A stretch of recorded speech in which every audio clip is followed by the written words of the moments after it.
تمام تعریفیں اس اللہ کے لیے جس نے ہمیں ہدایت دی، ہم پر کرم نوازی کی، بذریعہ اسلام ہمیں عزت بخشی اور ہماری ساری کائنات کی امتوں سے افضل امت بنایا، اور جس نے اپنی اطاعت کو واجب اور نافرمانی کو حرام اور احکام کو شریعت بنایا، حلال کو حلال اور حرام کو حرام ٹھہرایا، خانہ کعبہ شریف کو مسلمانوں کا قبلہ اور اس کے قصد کو ارکان اسلام میں سے ایک رکن حج بنایا، ہماری طرف ہم سے ہی تمام انبیاء اور رسل سے افضل رسول بھیجا اور ان کے ساتھ کتاب و میزان اتارا تاکہ وہ لوگوں میں عدل و انصاف قائم کرے، اور آپ فضل و بلائی میں ایک شاندار نمونہ پیشوا تھے۔ اللہ تعالیٰ آپ اور آپ کے تمام آل و اصحاب اور تا قیامت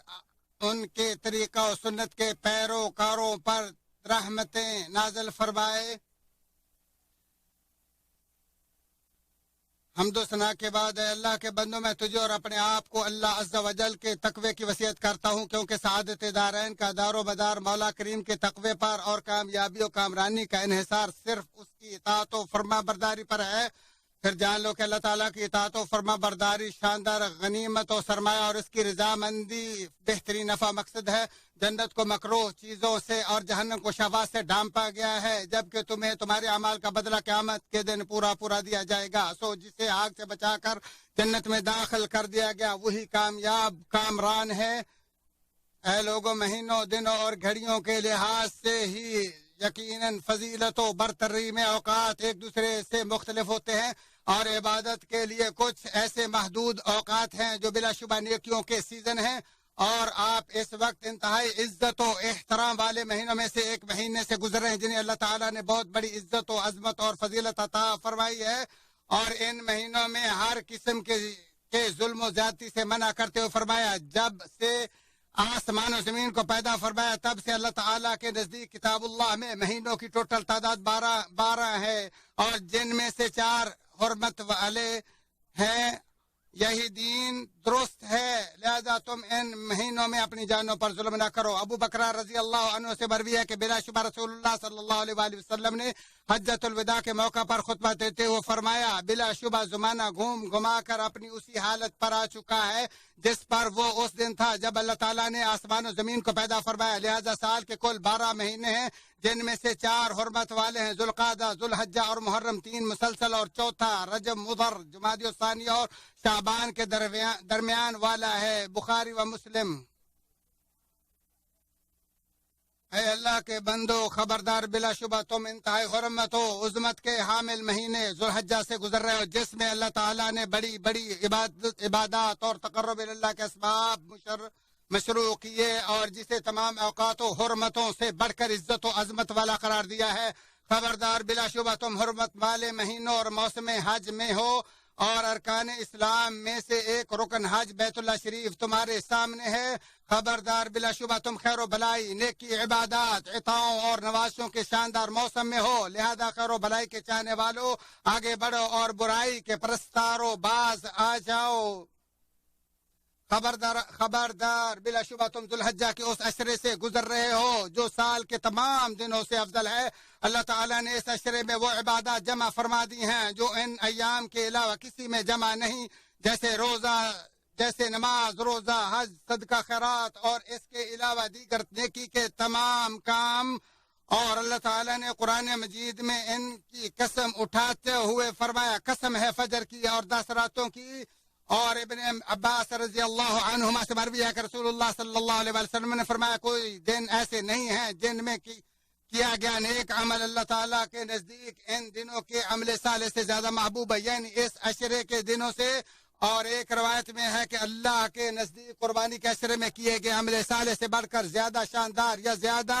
اجر و ثواب والا کوئی عمل نہیں۔ صحابہ نے پوچھا، اللہ کے رسول صلی اللہ علیہ وسلم، کیا جہاد فی سبیل اللہ بھی نہیں؟ آپ نے فرمایا، جہاد فی سبیل اللہ بھی نہیں، سوائے اس آدمی کے جو اپنے مال جان کے ساتھ نکلا اور ان میں سے کچھ بھی واپس نہ آیا۔ اسے ابو داؤد اور ترمذی نے روایت کیا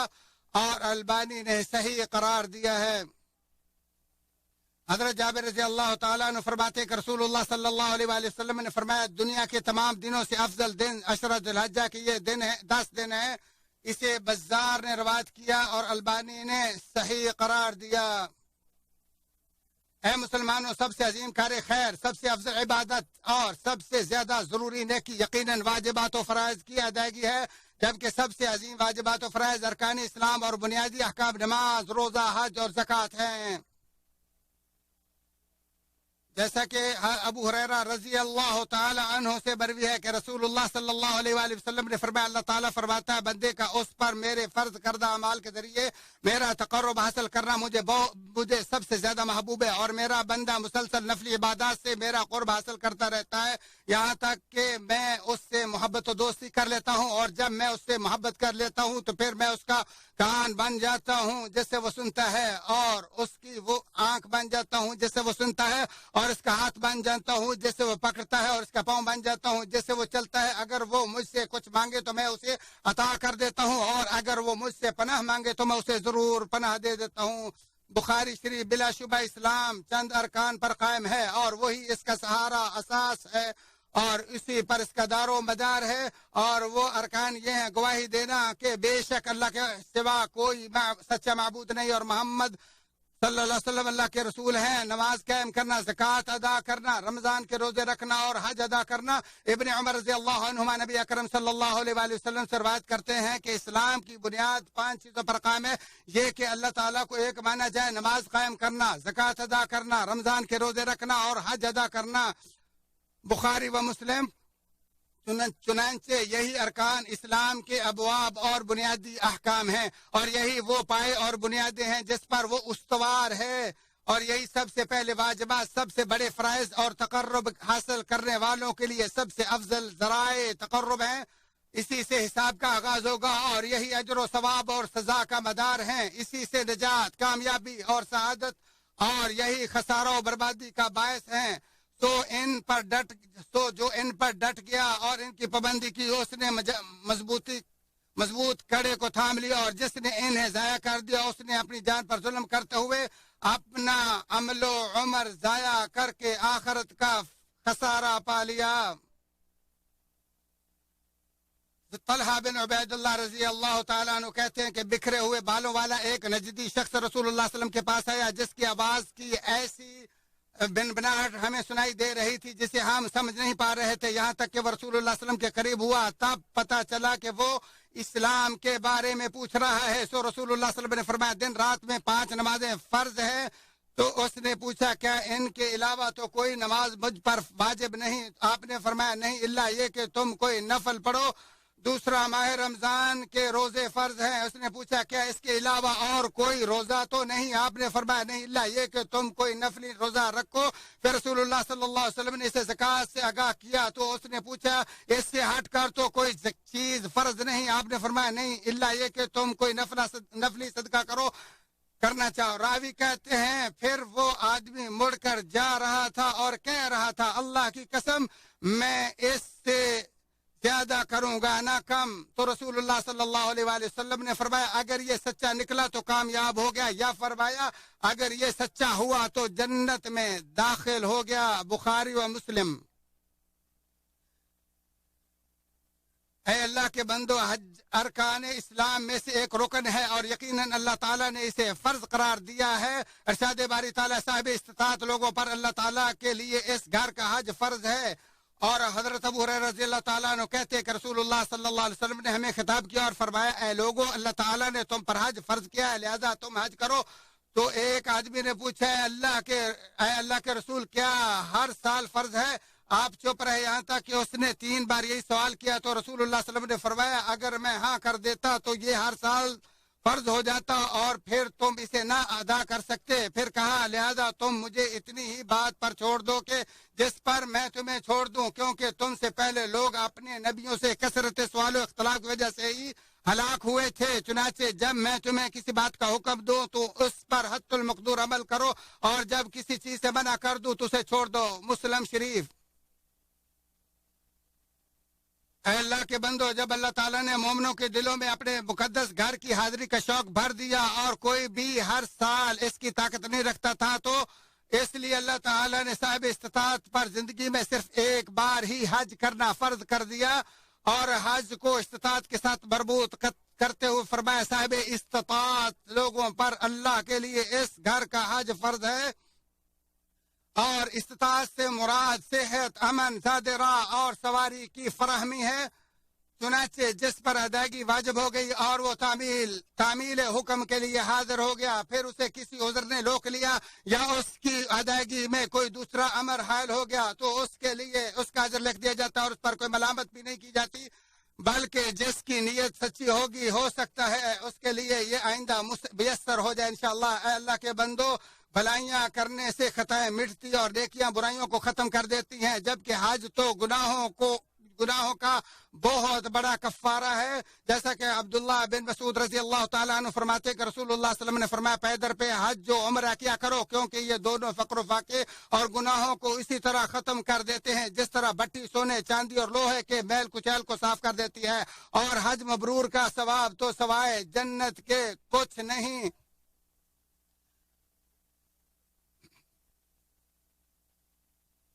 ترمذی شریف اور ابو ہریرہ رضی اللہ تعالیٰ عنہ فرماتے کہ میں نے نبی کریم صلی اللہ علیہ وسلم آپ فرماتے تھے جس نے جماع، فحش گوئی اور فسق و فجور سے بچ کر حج کیا تو وہ گناہوں سے اس دن کی طرح صاف ہو کر لوٹتا ہے جس دن اس کی ماں نے اسے جنا تھا۔ بخاری شریف۔ اور حضرت ابو ہریرہ رضی اللہ تعالیٰ عنہ سے ہی مروی ہے کہ رسول اللہ صلی اللہ علیہ وسلم نے فرمایا عمرے کے بعد عمرہ دونوں کے درمیانی گناہوں کا کفارہ ہے، جبکہ حج مبرور کا بدلہ تو سوائے جنت کے کچھ نہیں۔ بخاری و مسلم۔ اللہ تعالیٰ میرے اور تمہارے لیے قرآن عظیم کو بابرکت اور اس کے آیات و ذکر حکیم کو نفع بخش بنا، اسی پر اکتفا کرتے ہوئے اپنے تمہارے اور تمام مسلمانوں کے لیے اللہ عظیم و جلیل سے تمام گناہوں کی بخشش طلب کرتا ہوں، اور تم بھی اسی سے بخش طلب کرو، بلا شبہ وہی غفور الرحیم ہے۔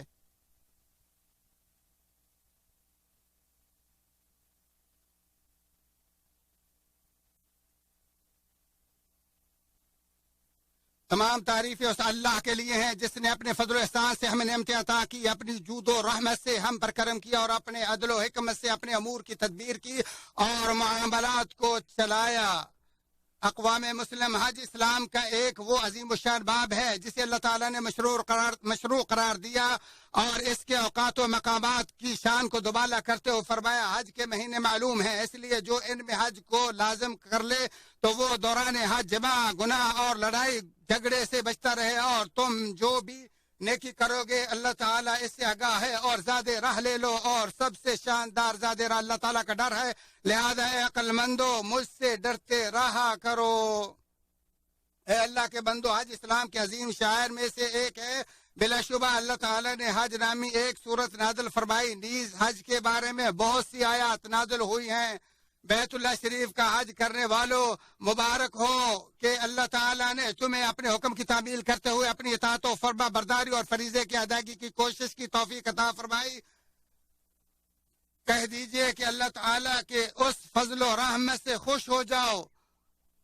جو تمہاری جمع کردہ تمام پونجی سے بدرجہ بہتر ہے۔ تمہیں مبارک ہو جب اللہ تعالیٰ نے احسان کرتے ہوئے ایک شاعر اسلام کی ادائیگی کے لیے تمہیں منتخب کیا اور دوسروں کو چھوڑ کر تمہارے لیے حج کی فرصت میسر کی۔ مبارک ہو جب تم بیت اللہ شریف اور حج کے مقامات مقدسہ کی سب سے افضل دھرتی پر بنا سکے حج کی ادائیگی کے لیے چلو گے۔ مبارک ہو جب تم وہ عبادت شروع کرو گے کہ جس سے گناہوں کے بوجھ ہلکے ہوتے، برائیاں مٹتی، درجات بلند ہوتے اور مناجات منظور ہوتی ہیں۔ مبارک ہو تمہیں وہ میدان عرفات جس میں تم داخل ہوگے اور فرشتوں کے سامنے اللہ تعالیٰ فخر کرتے ہوئے کہے گا دیکھو میرے یہ بندے غبار آلود پراگندہ حالت میں دور دراز سے میرے در پر آئے ہیں، لہذا میں تمہیں گواہ بنا کر کہتا ہوں بے شک میں نے ان کو معاف کر دیا۔ بیت اللہ شریف کو جج کرام حج کے دنوں میں عبادت اور مناسک حج کے لیے فارغ ہو جاؤ، معصیت الہی، کھیل کود اور اپنے اوقات کو ضائع کرنے والے تمام بیہودہ امور سے مکمل اجتناب کرو۔ دوران حج جماع، فسق و فجور اور جھگڑے سے بچو، ہر عمل میں خلوص نیت اور بدعت کے بجائے اتباع سنت پر بھرپور توجہ دو، کیوں اللہ تعالیٰ وہ عمل قطعاً قبول نہیں کرتا جس میں رائے برابر بھی شرک ہو۔ جیسا کہ اللہ تبارک و تعالی فرماتا ہے میں تمام شریکوں سے بڑھ کر شرک سے بیزار اور مستغنی ہوں۔ اور جس نے کوئی ایسا عمل کیا جس میں اس نے میرے کسی غیر کو میرا شریک بنایا تو میں اس کو اور اس کے شرک دونوں کو چھوڑ دیتا ہوں۔ لہذا تم ہر قسم کے شرک سے پاک صاف اللہ کی عبادت کیا کرو، کیونکہ اللہ تعالیٰ کی عبادت صرف شرعی طریقے اور اس کے نبی کی زبان پر جاری شدہ شریعت کے مطابق ہی جائز ہے، اور جس نے کوئی ایسا عمل کیا جس پر ہمارے نبی محمد صلی اللہ علیہ وسلم کے طریقے کی مہر نہ ہو وہ عمل مردود اور نامنظور ہے۔ بیت اللہ شریف کے حجاج کرام ہر مسلمان پر واجب اور ضروری ہے کہ اس مبارک ملک سعودی عرب کو امن و امان سلامتی اور خوشحالی کا گہوارہ بنانے پر اللہ تعالیٰ کا شکر بجا لایا جائے۔ جو ملک حجاج بیت اللہ شریف کی ضیافت کے لیے بھرپور کوششیں بجوئے کار لاتا، مشاعر مقدسہ کو انتہائی شاندار معیار کے مطابق تیار کرتا اور ممکن حد تک افضل ترین خدمات پیش کرتا ہے۔